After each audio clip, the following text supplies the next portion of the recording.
మీ ద్వారా గౌరవ ప్రతిపక్ష సభ్యులందరూ కూడా నేను విజ్ఞప్తి చేస్తాను. నేను మీ అనుమతి కూడా తీసుకున్నాను అధ్యక్ష. మొన్న ఈ మధ్య వేములవాడకు శృంగేరి పీఠాధిపతి వచ్చినప్పుడు అక్కడికి వెళ్ళినప్పుడు వారు ఒక శంకర పటం గురించి ఒక వివరించినారు అధ్యక్ష. అంటే ఎంత వైరుధ్యం ఉన్నా ఎన్ని అంశాలు ఉన్నా ఆ విధంగానైతే ఒక కలిసి ఉండాల్సిన అవసరం ఉందో నేను గౌరవ ప్రతిపక్ష పార్టీలకు కానీ అందరికీ కూడా, ఇది ఎవరికో ఒక్కరిని ఉద్దేశించినటువంటిది కాదు అధ్యక్ష. ఇది శంకరునికి సంబంధించినటువంటి కుటుంబ పరివార ఫోటో అధ్యక్ష.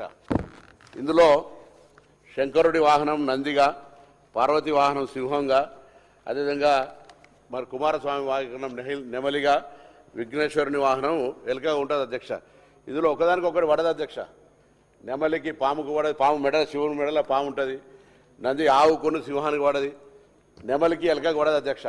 కానీ ఒక పరివారంలో ఎట్లయితే కలిసి శివపార్వతుల పరివారంలో ఎట్లా ఉంటుంది, నేను పర్మిషన్ తీసుకున్నా సార్, నేను పర్మిషన్ తీసుకున్నా.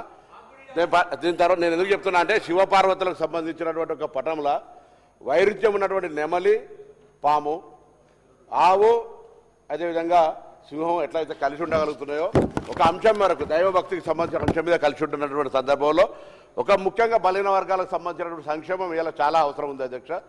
రైట్, నేను ఈ విషయంలో కూడా మా రాహుల్ గాంధీ గారిని ప్రశంసించదలుచుకున్నాను. ఎందుకంటే ఆయన చెప్పినాడు ఒక మాట, 50 సంవత్సరాలుగా ఒకవేళ మా ప్రభుత్వాలు నిర్లక్ష్యం చేసి ఉంటే అది పొరపాటే, ఇప్పుడు దానికి పర్యవసనంగా సరిదిద్దుకోవాల్సిన అవసరం ఉందనేటువంటి మాట చెప్పడం అనేటువంటిది నాయకుడు గొప్ప లక్షణం అధ్యక్ష.